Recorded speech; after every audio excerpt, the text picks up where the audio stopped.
ओम। आज है प्रातः क्लास 21 मार्च 1968।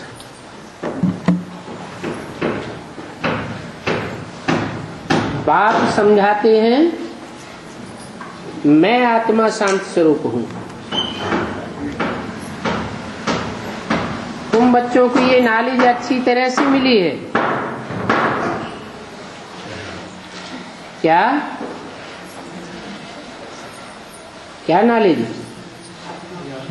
कि मैं आत्मा शांत स्वरूप हूं और आत्मा जिन 5 तत्वों के संघात शरीर में बैठी हुई है वो शांत स्वरूप नहीं हो सकते। कब तक? जब तक शांत स्वरूप आत्मा उसमें विराजमान न हो। हम आत्मा मूल वतन की रहने वाली है और ये 5 तत्व मूल वतन के रहने वाले हैं? नहीं, ये तो इसी दुनिया के हैं और इनमें विघटन होता रहता है। इनका स्वरूप क्षणे क्षणे बदलता रहता है, सेकंड बाय सेकंड परिवर्तन होता रहता है। और आत्मा तो सदैव अविनाशी है। आत्मा के घर को ही शांति धाम कहा जाता है। यहां आकर के आत्मा पार्ट बजाती है।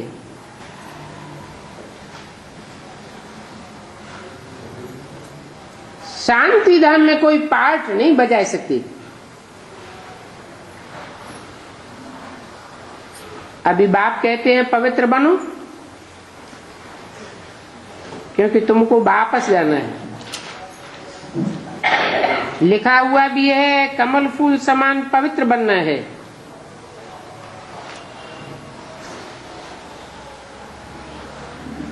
पावन कोई दूरबाज खुशबाज होकर के बनने की बात नहीं है। कैसा पावन बनना है? कीचड़ में जैसे कमल रहता है और कीचड़ से अलग किया जाए तो उस पर एक ही भी बूंद कीचड़ की ठहरती नहीं है। ऐसे ही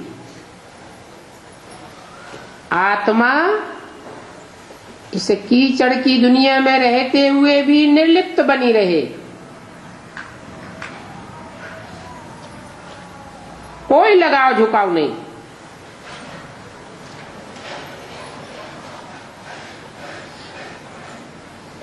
तो कमल फूल समान का अर्थ भी बताया।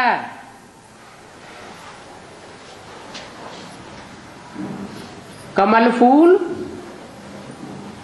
बहुत बच्चड़े वाला होता है। किंग फ्लावर कहा जाता है। जैसे राजा होता है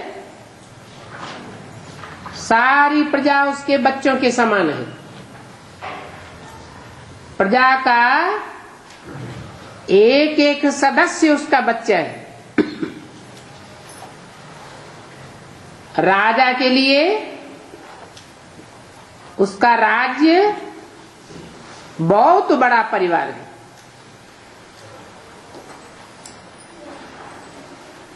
तो कमल फूल से तुलना की जाती है। फिर भी बाप कहते हैं माम एकम याद करो। फिर भी माना अगर ऐसी स्टेज न भी बनी है कमल फूल समान पवित्र रहने की तो बनाने के लिए क्या करो? माम एकम याद करो तो ऐसी स्टेज बन जाएगी।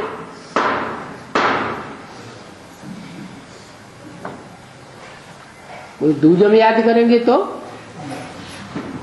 है क्यों नहीं बनेगी? एक ही किंग फ्लावर होगा क्या? दूसरा भी तो कोई किंग फ्लावर हो सकता है।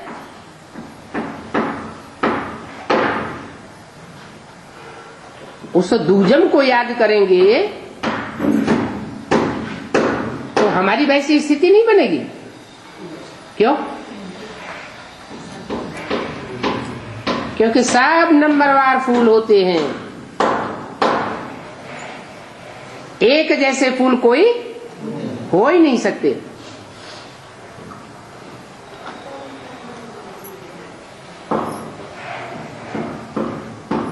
बाप आकर बच्चों को ही कहते हैं, बच्चे समझते हैं, बाबा इसमें आकर हमको समझाते हैं। बच्चों को कहते हैं ये जो भी सारी दुनिया है ये सभी है ही गृहस्थ व्यवहार की। क्या दुनिया में जो पेड़ पौधे हैं वो निवृत्ति मार्ग वाले हैं या प्रवृत्ति मार्ग वाले हैं? प्रवृत्ति मार्ग वाले। पेड़ पौधे भी प्रवृत्ति मार्ग वाले हैं। जल जीव जंतु सब प्रवृत्ति मार्ग वाले हैं। सब की गृहस्थी है, गृहस्थ व्यवहार से ही ये दुनिया चलती है। निवृत्ति मार्ग वालों से ये दुनिया चलती नहीं है। सारी दुनिया गृहस्थ व्यवहार की है और सभी को पार्ट बजाना है। सन्यासी भी पैदा कहां से होते हैं? गृहस्थियों से ही पैदा होते हैं। फिर शरीर छोड़ते हैं तो कहां जाते हैं? गृहस्थियों के ही यहां जाकर के जन्म लेना पड़ता है। तो सभी को पार्ट बजाना है। अभी बाप कहते हैं पवित्र बनो। क्या मतलब?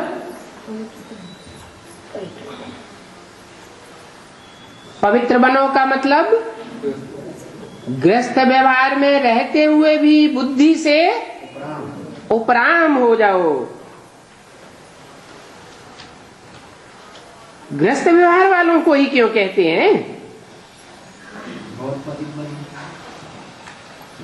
क्योंकि जो गृहस्थ व्यवहार वाले हैं वो ही संसर्ग संपर्क में जास्ती आते हैं। तो जास्ती गिरेंगे भी कौन? वो ही गिरते हैं। परंतु अभी तक गृहस्थ व्यवहार में रहने वालों को कोई रास्ता बताने वाला नहीं मिला था। और अभी बाप मिला है। वो सारी मनुष्य सृष्टि का बाप है और बड़े से बड़ा गृहस्थी है।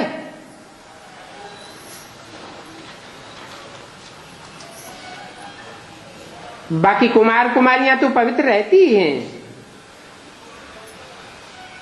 परंतु बाप कहते हैं तुम जन्म जन्मांतर के पतित हो।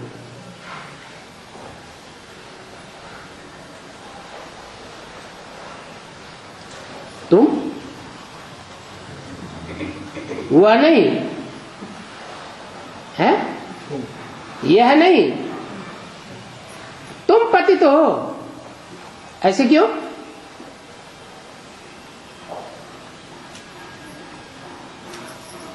तुमने जो 84 जन्म लिए हैं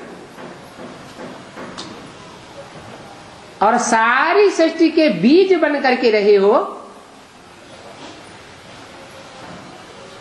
सारी सृष्टि के जैसे तुम पूर्वज हो, तो जास्ती जन्म किसने लिए? तुम नहीं लिए,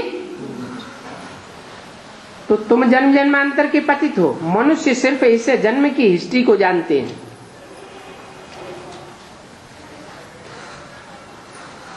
कि हमने बहुत पतित काम किए।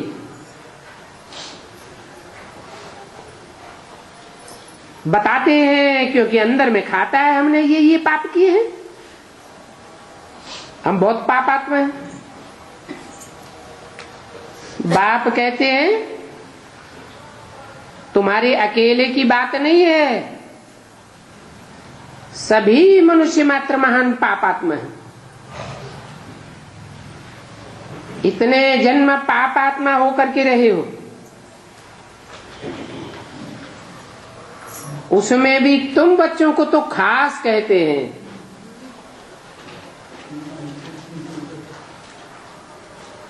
शुरू से लेकर सबसे जास्ती माया का पसारा तुम्हारे ऊपर होता है।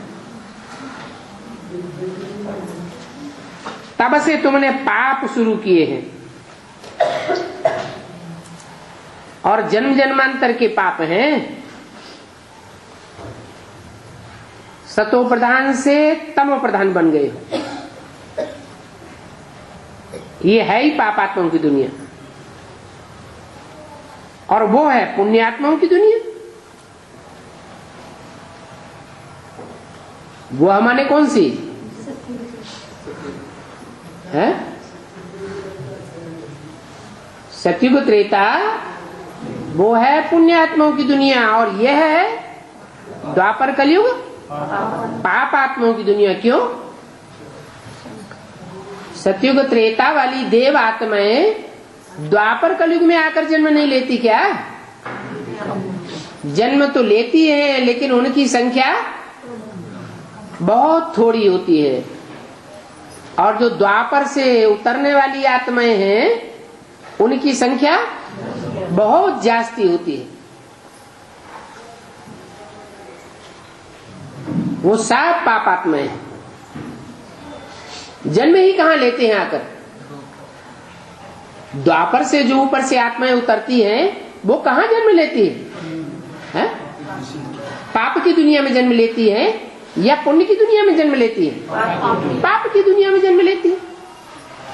जिसका जन्म ही पतित पने से हो वो पावन कैसे हो सकता है? देवताएं तो पवित्र थे, उनकी दुनिया ही पवित्र थी। जो आत्माएं परम धाम से आती थी वो भी पवित्र थी। उनका जन्म ही कैसा गर्भ गाया जाता है? गर्भ महल गाया जाता है। और द्वापर युग से जो भी आत्माएं उतरती हैं सबको गर्भ जेल। मतलब पहले जन्म में दूसरे शरीर में प्रवेश करती हैं तो भी उसे गर्भ महल कहेंगे। बुद्धि रूपी क्षेत्र में प्रवेश करती है ना, पेट में तो प्रवेश नहीं करती, तो भी उसको गर्भ महल कहेंगे या गर्भ जेल कहेंगे। क्यों? सजाएं तो नहीं खाती। पहले जन्म में द्वापर से जो भी आत्माएं उतरती हैं वो पहले जन्म में सजाएं खाती है क्या? सजाएं नहीं खाती। फिर गर्भ जेल क्यों कहा? क्योंकि उनको भी संग का रंग लगता है। संग का रंग लगने के कारण एक ही जन्म में नीचे गिर जाती है, गर्भ जेल में जाकर जन्म लेती है। तो ये है पापात्माओं की दुनिया। ये बातें बाप बैठ बच्चों को समझाते हैं। बाकी कृष्ण भगवान तो लगता ही नहीं है। क्या? कृष्ण भगवान उवाच, कृष्ण की आत्मा जो सृष्टि का पहला पत्ता है वो तो इन बातों को समझा ही नहीं सकता।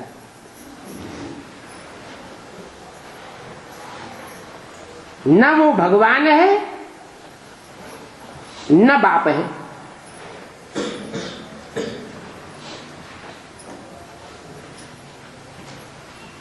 फिर मानेंगे ही क्यों? न वो भगवान है, सृष्टि का पहला पत्ता कृष्ण, और न वो बाप है। बाप बीज को कहा जाता है, वो तो पत्ता है।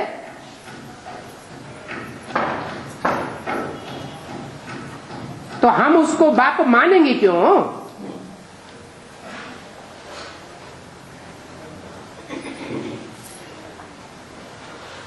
बहुत हैं जो मानते ही नहीं हैं। क्या इस दुनिया में भी ऐसे बहुत हैं जो कृष्ण को भगवान मानते ही नहीं? कौन है? अरे दूसरे धर्म वाले हैं, वो निराकार को मानते हैं, भगवान बाप गॉड फादर कि साकार कृष्ण को मानते हैं, वो तो निराकार को मानते हैं। हाँ, निराकार के असली स्वरूप को भले जानते नहीं। गीताएं सुनाने वाले गृहस्थी पुरुष भी बहुत हैं, माताएं भी हैं जो बैठ करके गीता पढ़ती हैं।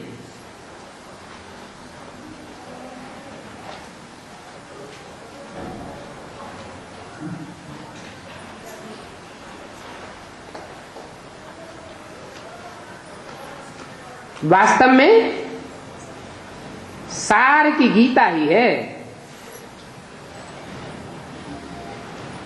जितने भी शास्त्र हैं उनमें सार स्वरूप शास्त्र कौन सा है? सब शास्त्रों का ज्ञान का निचोड़ है।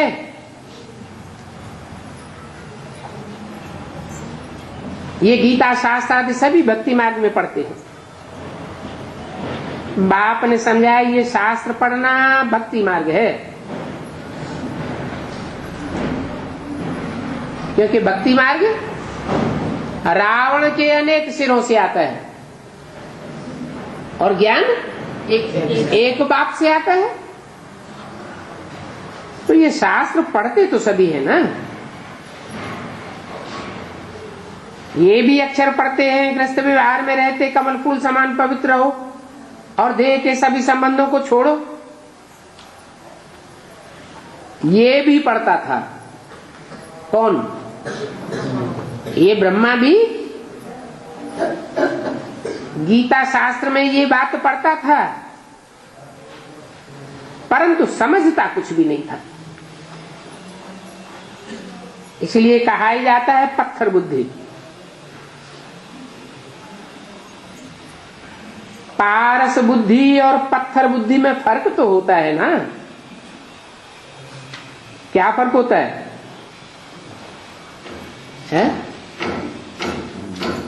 फर्क क्या होता है? पारस का संग लगने से परिवर्तन हो जाता है और पत्थर का संग लगने से परिवर्तन नहीं होता है। पत्थर के पत्थर बुद्धि ही रह जाते हैं। कहां के लिए इशारा दिया है? अरे प्रैक्टिकल पार्ट के लिए इशारा दिया। ब्रह्मा के तन में भी शिव बाप आते, आत्मा तो वही है। ब्रह्मा के तन में पढ़ाने वाली आत्मा कौन है? शिव बाप। और मुकर्रर रथ में भी बाप आते।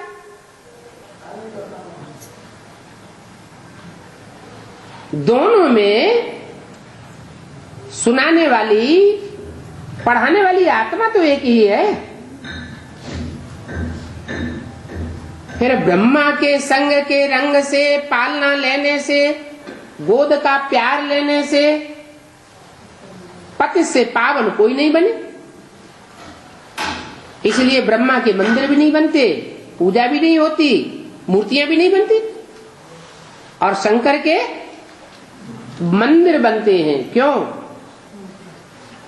क्योंकि उस स्वरूप के द्वारा परिवर्तन हुआ। तो परिवर्तन पारस करेगा या पत्थर करेगा? पत्थर की बुद्धि होगी तो कुछ बुद्धि में बैठेगा ही नहीं। पारस बुद्धि होगा तो बुद्धि में बैठेगा। अभी तुम सत्य अर्थात बाप के संग में बैठे हो।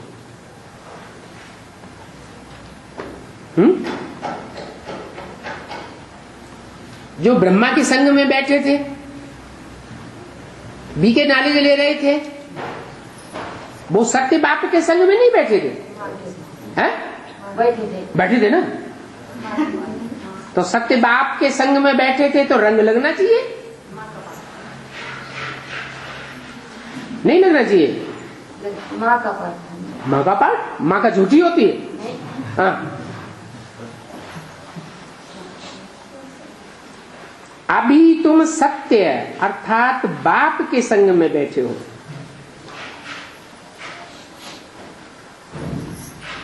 बाप के संग में बैठे हो तो सत्य है, मानो। माँ के संग में बैठे हो तो असत्य के संग में बैठे थे क्या? नहीं नहीं सत्य, नहीं नहीं नहीं।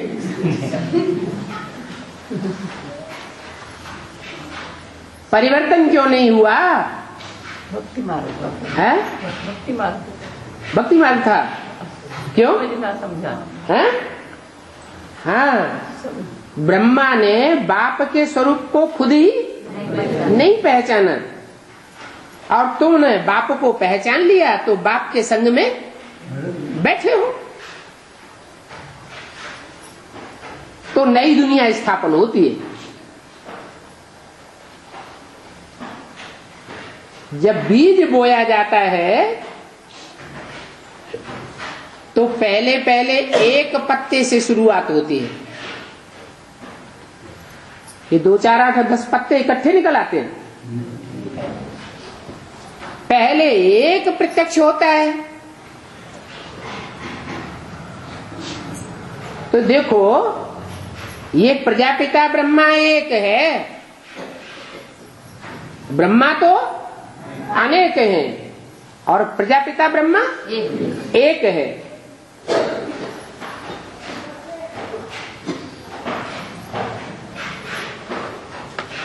फिर है ब्राह्मण एडाप्टेड कुल, मुख वंशावली।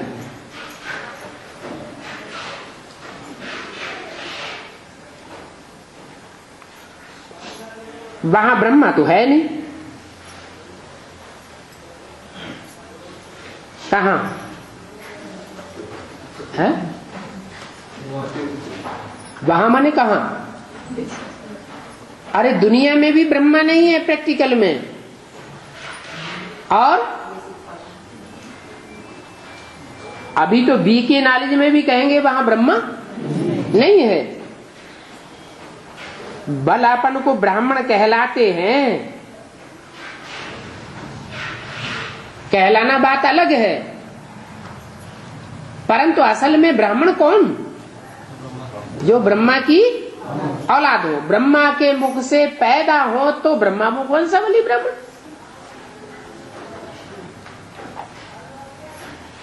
तो वह ब्राह्मण कुल कहां से पैदा हुआ? कहां से पैदा हुआ? दुनिया वाले जो ब्राह्मण कहते हैं अपन को, और बीके वाले जो अपन को ब्राह्मण कहते हैं, उनकी पैदाइश कहां से हो रही है? ब्रह्मा है उधर। अरे वहां ब्रह्मा मौजूद है, फिर पैदाइश कहां किससे हो रही है? ब्राह्मण कुल कहां से पैदा हुआ जो ब्राह्मण कहलाते हो? वो तो किसी मनुष्य का नाम नहीं कहेंगे।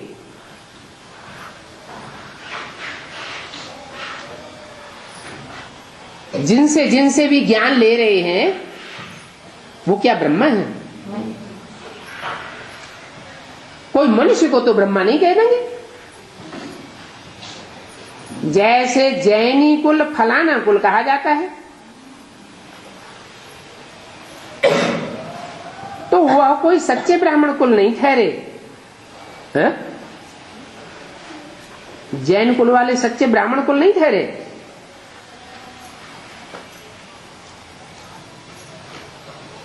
जैनी लोग अपने को जैनी कहते हैं, वो किसकी औलाद है? जिन। जित शब्द बनता है, इंद्रियों को जीतने वाले को कहा गया है जिन। तो वो जैनी इंद्रियों को जीतने वाले की औलाद है क्या? है? वो जिसके बच्चे हैं, जहां पैदा हुए, उनका बाप इंद्रियों को जीतने वाला है क्या? नहीं, सिर्फ कह देते हैं। क्या हम जिन को फॉलो करने वाले, जिन भगवान को फॉलो करने वाले जैनी हैं, तो वह कोई सच्चे ब्राह्मण कुल नहीं ठहरे। सच्चे ब्राह्मण कुल तुम हो। किसकी औलाद है? प्रजापिता ब्रह्मा। जिन्न की औलाद। जिन्न को क्या पाठ देते हैं बाबा? सीढ़ी पर चढ़ो और सीढ़ी पर उतरो। जिन्न कहता था हमको काम दो, नहीं तो हम तुम सबको खा जाऊंगा। तो बाबा ने जिन्न को काम दे दिया। क्या? ऊपर चढ़ो और नीचे उतरो। अरे ये क्या बात हुई? मना बाप की याद अगर निरंतर ठहरती है तो उसमें ऐसी ताकत भर जाती है कि वो आत्मा सारे संसार की हत्या कर दे तो भी उसके ऊपर कोई पाप नहीं लगता है। तो तुम हो असल जिन्न की औलाद। जैनी तुम होने चाहिए। उन्होंने तो सिर्फ नाम रख दिया है। क्या? जैनी। भक्ति मार्ग में शिव की औलाद शैव कहते हैं ना, विष्णु की औलाद वैष्णु कहते हैं। लेकिन क्या वो विष्णु की औलाद या शिव की औलाद प्रैक्टिकल में है? ऐसे ये भी जैनी कहते हैं, परंतु जिन की औलाद तो है नहीं। और तुम प्रैक्टिकल में जिन की औलाद हो। जिन माना इंद्रियों को जीतने वाली की औलाद। इस समय वास्तव में तुम प्रजापिता ब्रह्मा के अडॉप्ट किए हुए ब्राह्मण हो, मुखवंशावली हो। इनका अर्थ भी कोई समझते नहीं है। किनका? प्रजापिता ब्रह्मा का। प्रजापिता ब्रह्मा का क्या अर्थ हुआ? इस दुनिया की जो भी मनुष्य मात्र प्रजा है, हिंदू हो, मुसलमान हो, सिख हो, ईसाई हो, सारी मनुष्य मात्र की जो प्रजा है उस प्रजा का पिता। वो तुम्हारी बुद्धि में बैठा है और कोई की बुद्धि में बैठा ही नहीं है। तुम किसको अडॉप्ट करते हो तो वो तुम्हारा बच्चा थोड़ा ही है।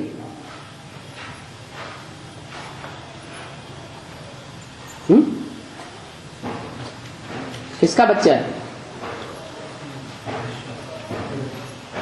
तुम किसको अडॉप्ट करते हो तो वह तुम्हारा बच्चा थोड़ा ही है।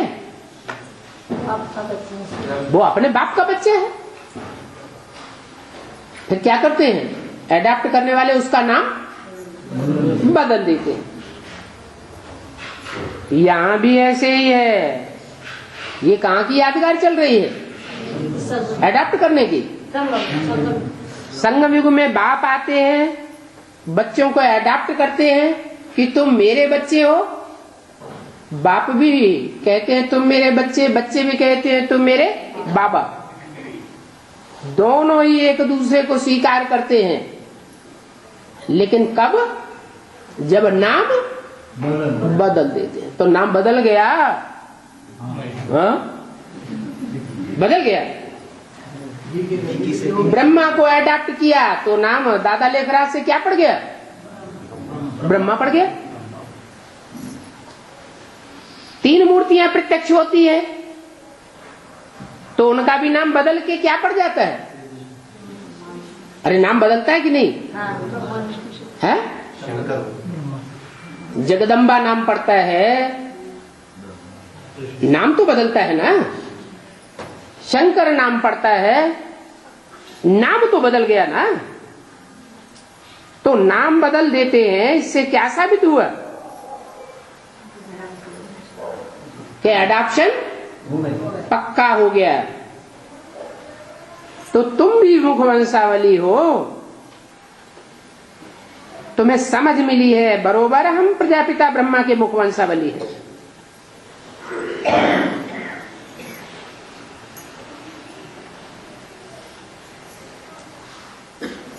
ब्रह्मा को मुख वंशावली नहीं कहेंगे।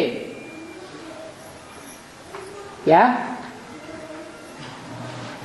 क्यों क्यों नहीं कहेंगे? ये क्या बात हुई है? अरे ब्रह्मा ने बाप को पहचाना क्या? ब्रह्मा ने तो बाप को पहचाना ही नहीं, तो ब्रह्मा को मुखवंशावली कैसे कहेंगे? ब्रह्मा को फिर रथ कहा जाता है। क्या? रथ तो है, लेकिन उनको ब्रह्मा मुखवंशावली नहीं कहे। तुम ब्राह्मण को ब्रह्मा मुखवंशावली कहेंगे?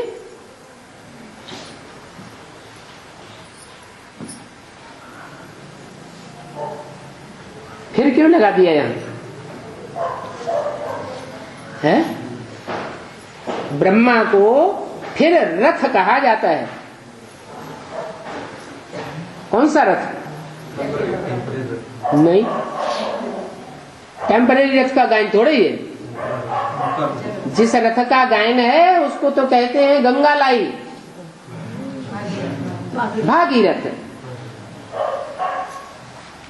भागीरथ कैसे होता है, क्या होता है, किसको भी पता नहीं है। कैसे होता है? अरे भाग्यशाली रथ कैसे होता है? अरे दुनिया में भाग्यशाली किसको कहते हैं? अरे कोई को भाग्यशाली कहते हैं कि नहीं? कोई को भाग्यशाली कहते हैं, कोई को कहते हैं दुर्भाग्यशाली। हैं? जो ये तो समझाना पड़े ना फिर ऊंची तो ऊंची बात को है। जन बहुत धनवान हो उसको भाग्यशाली कहते हैं। अच्छा, और बहुत जनवान हो उसको भी कहते हैं। उसको भाग्यशाली नहीं कहते, उसको भी भाग्यशाली। और जिसके घर में बहुत मेहमान आते हो उसको भी भाग्यशाली कहते हैं। तो भागीरथ कैसे होता है, क्या होता है, ये दुनिया में किसी को पता नहीं। तुमको तो पता है क्या? कि भाग्यशाली रथ वो है जिसके घर में बहुत मेहमान आते हो। दुनिया में इतने मेहमान और किसी के घर में नहीं आ सकते। फिर भक्ति मार्ग में अनेक प्रकार के बैल आदि के चित्र बनाए हैं।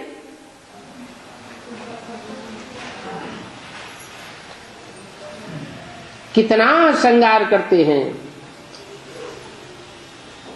जैसे वह मुसलमान घोड़े की सवारी दिखाते हैं, हुसैन का घोड़ा, ये फिर बैल की सवारी दिखाते हैं। कौन?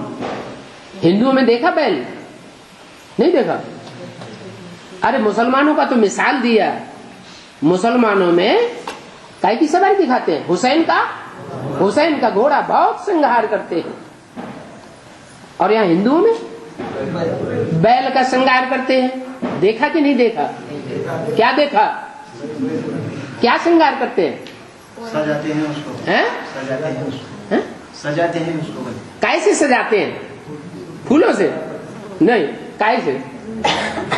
इसका मतलब देखा ही नहीं। देखा तो कैसे सजाते हैं? ऊपर नया कपड़ा डालते हैं, झूला डाल देते हैं, पेंटिंग करते हैं उसको। सिंह को पेंटिंग करते हैं उसकी। सिंह? हाँ, महाराष्ट्र में पोंगल बनाते हैं, पोंगल बनाते पोंगल क्या होता है? हैं। बैल की झूल, बनाते हैं। कपड़े की झूल डालते हैं। वो तो घर घर में जानवर पालते हैं, सर्दी पड़ती है तो झूल डाल देते हैं। ये कोई बात नहीं हुई। और कोई बात है? नहीं। हाँ, घुंघरू उंगरू तो कहीं लगाते कहीं नहीं लगाते, लगाते होंगे, वो भी बात नहीं। असली बात तो बता ही नहीं रहा है कोई। देखा सबने है। अरे बैल को सजा करके गांव गांव में, देहात देहात में, शहर शहर में घुमाते हैं, देखा नहीं? क्या देखा? हाँ, वो नंदी बैल है। तो वो क्या सजाते हैं? अरे कौड़ियां ही कौड़ियां लगाते हैं। उस झूल में क्या लगाते हैं? सैकड़ों कौड़ियां लगा देते हैं। कहाँ की यादगार है? संगम युग की यादगार है। उस बैल में ढेरों कौड़ियां लगा देते हैं। ये कौड़ियां किस बात की यादगार है?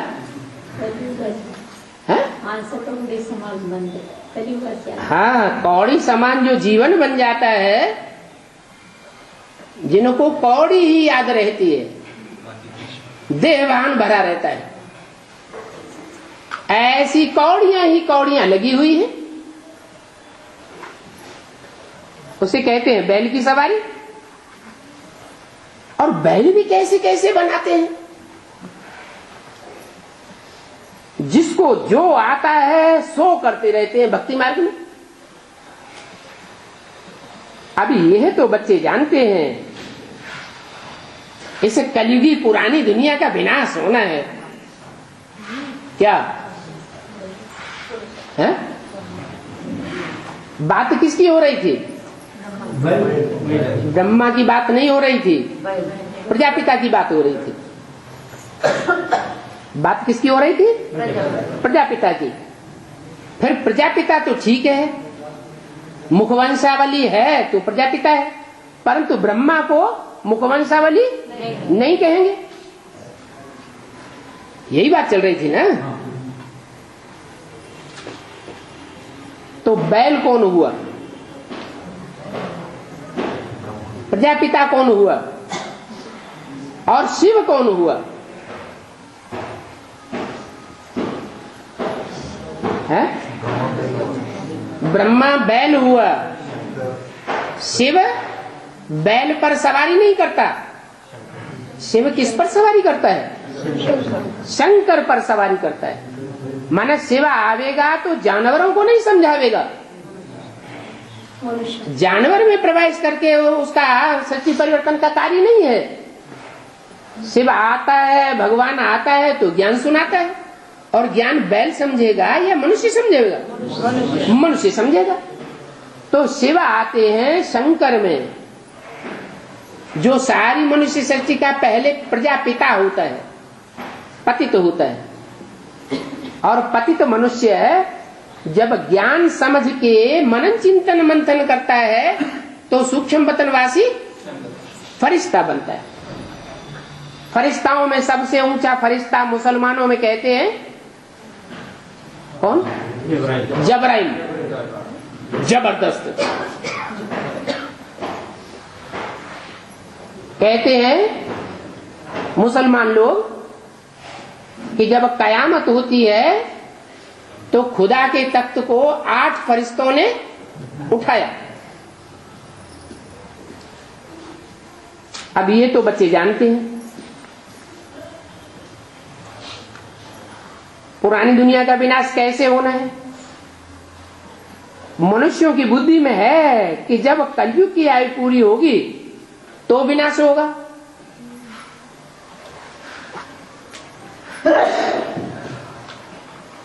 वो तो लाखों वर्ष कह देते हैं। काहे की आयु? कलयुग की आयु बहुत लंबी कर दी है। तुम तो जानते हो अभी ये पुरानी दुनिया का अंत है। स्कूल में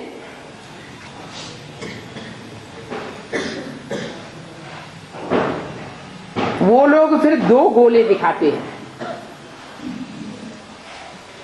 यूरोप एशिया का अलग अलग दिखाते हैं। अभी तुम समझते हो ये सृष्टि का गोला तो एक ही है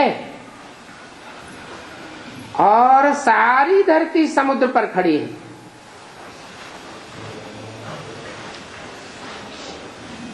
क्या धरती कितना हिस्सा है?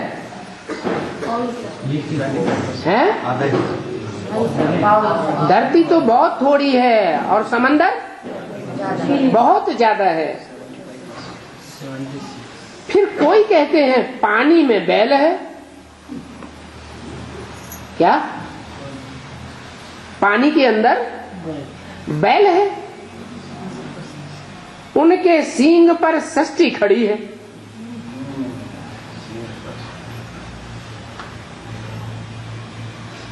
जब थक जाते हैं, एक सींग के ऊपर सृष्टि खड़ी है और उस सींग पर वजन पड़ेगा सृष्टि का, तो थकेंगे कि नहीं थकेंगे? सींग में दर्द होने लगेगा तो यूं करते हैं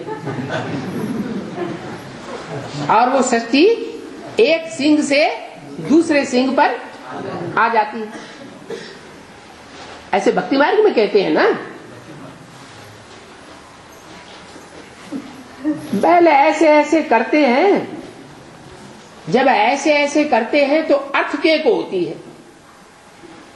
अरे यूं करके जब सृष्टि दूसरे सिंह पे ली जाएगी तो कुछ हिलेगी डुलेगी कि नहीं? अर्थ के आदि होती है। क्या क्या बातें बैठ लिख दी हैं। क्या अर्थ हुआ? हैं? गपोड़े नहीं है, गपोड़े नहीं, शिव बाप आकर के सुनाते हैं। शास्त्रों में जो सार होता है वो सार की बातें आके सुनाते हैं या बाप भी आके गपोड़े उठा उठा के सुनाते हैं? जो शास्त्रों में सार की बातें हैं वो उठा उठा करके इशारे में समझाते हैं। जो इशारे को समझने वाले देव आत्माएं बच्चे हैं वो झट समझ लेते हैं। तो क्या समझ आई? राइट सिंह है, राइट सिंह में जब रहता है तो सचिव रहता है, वो तो ठीक है। और आपके जब हो जाएगी बाद में इधर के सिंह पर आ जाएगा।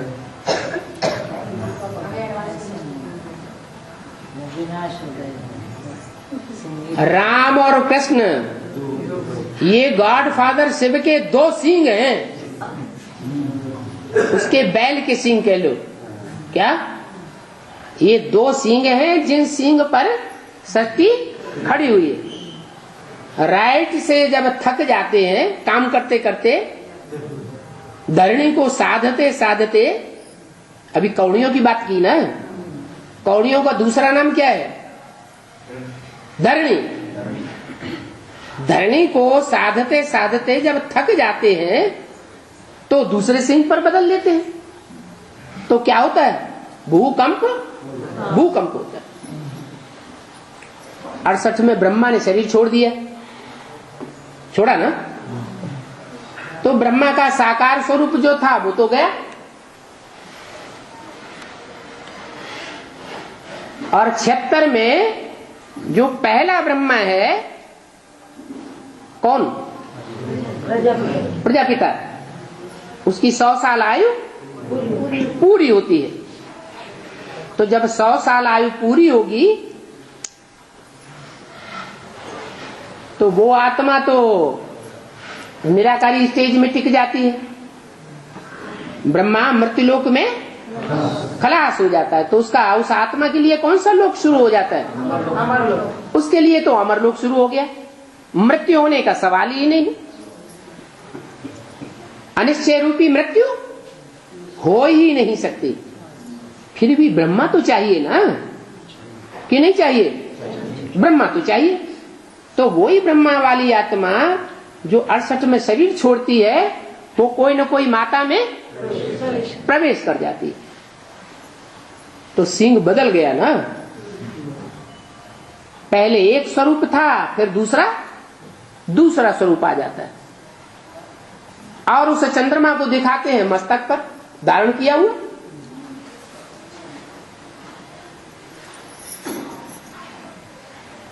तो देखो शास्त्रों में क्या क्या बातें लिख दी हैं। फिर कहते हैं फलाने शास्त्र में ऐसा लिखा हुआ है, और फलाने में ऐसा लिखा हुआ है। अब बाप तो कोई भी शास्त्रों पर रेफर नहीं करते हैं। बाप तो कहते हैं ये सब भक्ति मार्ग का भूसा है। इस भूसे को तो बुद्धि में से निकाल दो।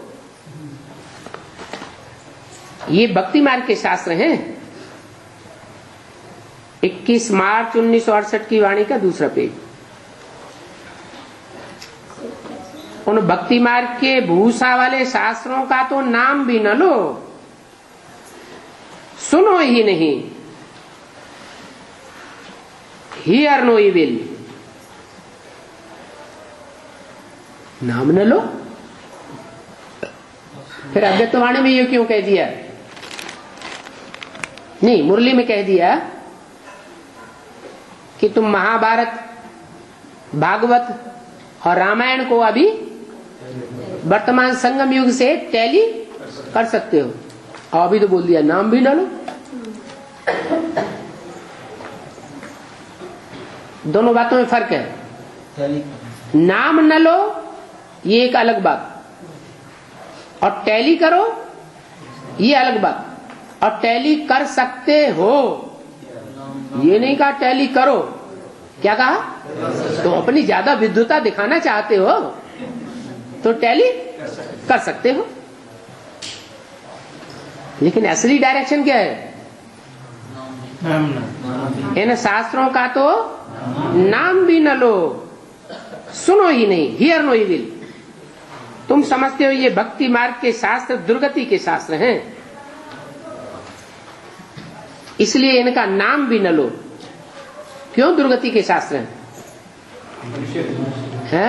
नीचे उतरते आए।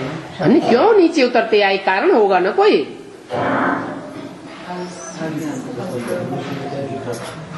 क्योंकि एक की चीज तो है नहीं, ये शास्त्र कितनों की, अनेक प्रकार की मति से बनाए गए हैं। इनमें अनेक प्रकार की विविचारी बुद्धि भरी हुई है। इसलिए भक्ति को निष्कष्ट बताया और ज्ञान को श्रेष्ठ बताया। भक्ति मार्ग मुर्दाबाद और ज्ञान मार्ग जिंदाबाद होता है तो नई दुनिया स्थापन होती है। इसलिए इन शास्त्रों का तो नाम भी न लो। ऐसा कहने से भी इस बात पर बिगड़ने लग पड़ते हैं। अरे तुम शास्त्रों को भी काट देते हो, भस्म कर देते हो। समझते हैं ये मुसलमान है। जैसे मुसलमानों ने आके इंडिया में शास्त्रों को भाड़ में भून दिया, फाड़ फाड़ के फेंक दिया, नदियों में बहा दिया, जमीन में गड़वा दिया, तो समझते हैं ये कोई शास्त्रों के विरोधी हैं, इसलिए ऐसा कहते हैं। बिगड़ पड़ते हैं। कोई फिर हैं जो ठीक रीति समझ जाते हैं, कोई नहीं समझते। जिनको समझने का होगा वो ही समझेगा। क्या बात समझने की है कि शास्त्र अनेकों के लिखे हुए हैं, रिफर किए हुए हैं। शास्त्रों का इंटरप्रिटेशन अनेकों ने किया है, और बाप तो एक है। वो एक बाप ही आकर के शास्त्रों का सच्चा और सही इंटरप्रिटेशन करते हैं, और जो उसका व्याख्या करते हैं वो सब व्याख्याएं झूठी हो जाती। मान लो अभी कोई ब्राह्मण बच्चे ही है और बाबा ने कहा है कि तुम शास्त्रों से टैली कर सकते हो, तो टैली करने बैठ जाए। महाभारत की बातों को, भागवत की बातों को, तो जब टैली करेंगे, उनका इंटरप्रिटेशन और व्याख्या करेंगे, तो एक एक बात उनकी व्याख्या की सही होगी या उसमें कुछ न कुछ अपनी मत मिक्स करके रखेंगे, मिक्स हो जाएगा। तो जो सोच हो गया, जो मंथन हो गया, वो ही रंग हो गया। मनन चिंतन मंथन रंग हो गया तो उस मंथन को जो भी सुनेंगे वो भी रंग हो जाएंगे। इसलिए बोला इन शास्त्रों का तो नाम भी न लो।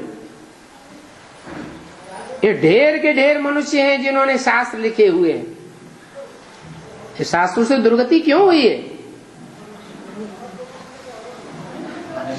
क्योंकि विविचारी बुद्धि के ज्ञान है, विविचारी बुद्धि का ज्ञान इनमें भरा हुआ है।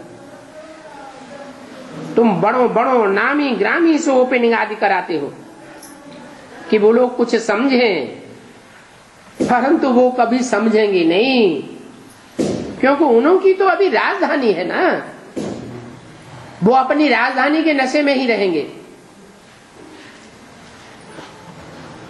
अपनी सॉवरेंटी के पिछाड़ी बहुत लगे हुए हैं। उनको तो प्रभुत्व मिली हुई है, कुर्सी मिली हुई है। कहते हैं प्रभुता पाए काहे मद नाही। जिसको कुर्सी मिल जाती है ऊंची, उसको मद चढ़ जाता है, मदमाता हो जाता है, अहंकार चढ़ जाता है। तो उन्हों की बुद्धि में ये बातें ठहर नहीं सकेंगी।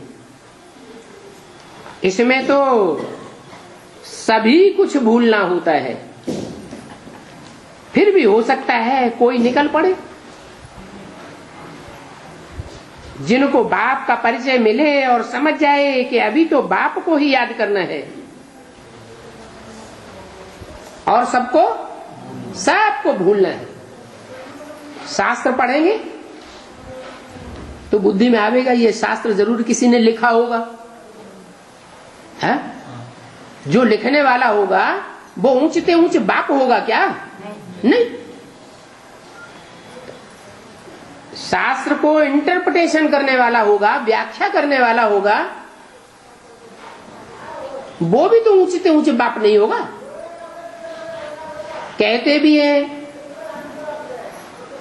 कै समझे रवि कै समझे कवि।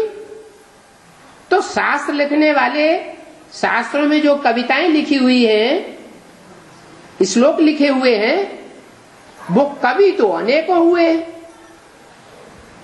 वो कवि आज मौजूद हैं भी नहीं, और उन कवियों की लिखी हुई कविताओं को इंटरप्रिटेशन करने वाले बहुत हो गए।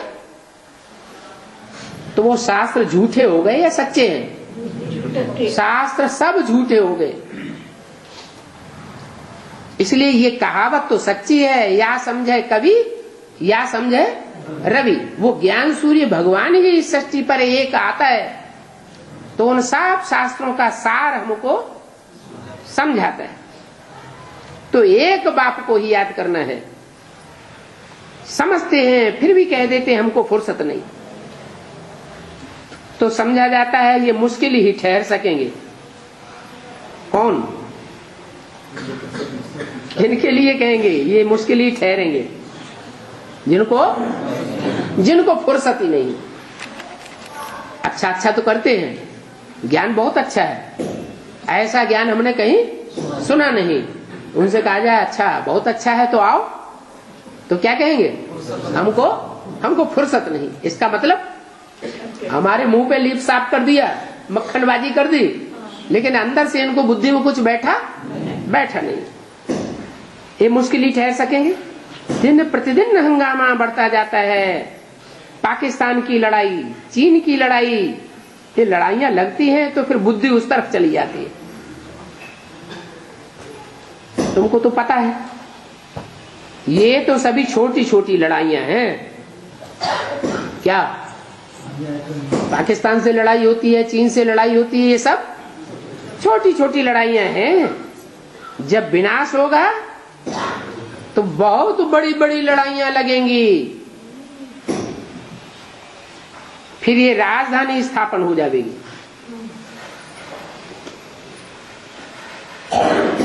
इन बच्चों की भी डायनेस्टी थी ना, किनकी है? किन बच्चों की डायनेस्टी थी? इन माने कौन? ब्राह्मणों की डायनेस्टी होती है। इन बच्चों की भी डायनेस्टी थी ना। ब्राह्मणों की तो डायनेस्टी नहीं होती, ब्राह्मणों की राजाई होती है क्या? ब्राह्मण अगर राजाई यहां करेंगे तो वहां राजाई उड़ जाएगी क्या? यहां तो कोई भी ब्राह्मण हो, जोनल इंचार्ज हो, सारी इंडिया का इंचार्ज हो, ऑल वर्ल्ड का इंचार्ज हो, उसको किसी के ऊपर ऑर्डर नहीं करना है क्या? यहां राजाई नहीं चलानी है, क्या करना है? रिक्वेस्ट करना है। क्या आप ये सेवा कर सकते हैं? जब हमारा बाप ही आया हुआ है ओबीडेंट सर्वेंट बनकर, तो हम किसी के ऊपर राजाई चलाने वाले नहीं है। हम तो ब्राह्मण हैं, ब्राह्मण सेवाधारी होते हैं या राजाएं होते हैं? ब्राह्मण तो सेवाधारी होते हैं।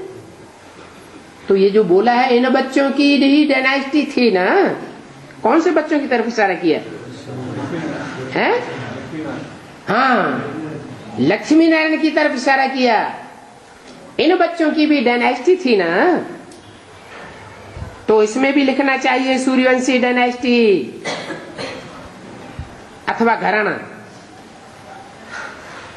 इसमें डायनेस्टी अक्षर है ना, ये भी भूल है। देवताओं का घराना था, सिर्फ एक ही नाम देने से दूसरों का पता नहीं लगता है, इसलिए डायनेस्टी जरूर लिखना चाहिए। तुम घराना स्थापन कर रहे हो, माला बनती है ना। अभी बच्चे एक चित्र ले आए हैं जिसमें दिखाया है राजाओं का ताज कैसे छीना जाता है।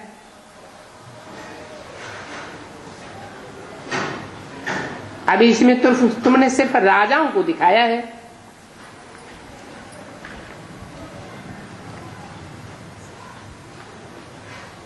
राजाओं का ताज छीना गया ये दिखाया है।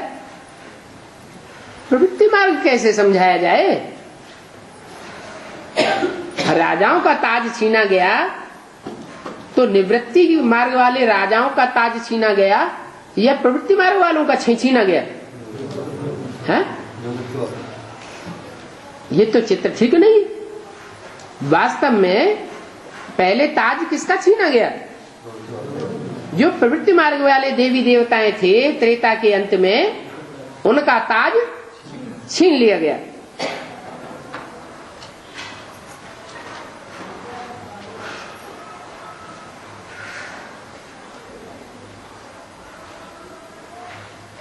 राजा का ताज निकल जाता है तो रानी की भी ताज निकल जाती है। इसलिए युगल दिखाना पड़े। जिन्होंने चित्र बनाया है उन्होंने सिंगल ताजधारी राजाओं का दिखा दिया है। ताज भी दोनों का गिरता है। कब? द्वापर के आदि में, द्वापर के आदि में ताज गिरता है। सिर्फ द्वापर के आदि में ही ताज गिरता है और कोई नहीं गिरता। अरे गिरता है कि नहीं है? शूटिंग पीरियड में नहीं गिरता। अरे वहां स्थूल ताज है और यहां जिम्मेवारी का ताज है। जब द्वैतवादी युग शुरू होता है, उसकी शूटिंग होती है, तो राजाओं का जो जिम्मेवारी का ताज है पवित्रता की स्थापना करना, वो ताज गिर जाता है। इसलिए सिर्फ राजाओं का ताज थोड़ा ही गिरता है। राजा और रानी दोनों का ताज गिरता है। दोनों का दिखाना चाहिए, क्योंकि कब कोई मेल को समझ में आ जाता है तो उठ पड़ते हैं, कब कोई फीमेल उठ पड़ती है। क्या समझ में आ जाता है? अरे ये तो जिम्मेवारी के ताज की बात है। जो पवित्रता की जिम्मेवारी, पवित्र दुनिया की स्थापना करने की जिम्मेवारी उठावेगा, वो ऐसा ताजदारी बनने की शूटिंग करेगा। तो कब कोई मेल उठ पड़ता है, कब फीमेल उठ पड़ती है, तो क्यों नहीं दोनों का चित्र हो। दोनों ही डबल सिर ताज थे, वो नीचे उतरते हैं। ये चित्र आदि सभी हैं ही मनुष्यों को समझाने के लिए। जैसे छोटे बच्चे को सिखाया जाता है तो किताब में उनको चित्र दिखाते हैं, उनको किताब में ये आवेगा कि फलाने किताब में हाथी था, उस किताब में यह था। अभी तुम जानते हो ये हमारा देवताओं का घराना फिर से स्थापन हो रहा है। क्या ये देवताओं का घराना फिर से स्थापन, मतलब हमारी प्रवृत्ति मार्ग की राजधानी फिर से स्थापन हो रही है। दोनों ही पवित्र चाहिए। गीता पाठशाला में एक पवित्र रहता हो और एक अपवित्र रहता हो तो क्या कहेंगे, ताज उतर रहा है या ताज गिर रहा है, वो मिल रहा है, काई की शूटिंग हो रही है, काई की शूटिंग कहेंगे, हैं? हाँ, ताज गिरने की शूटिंग हो रही है। अच्छा, ओम शांति।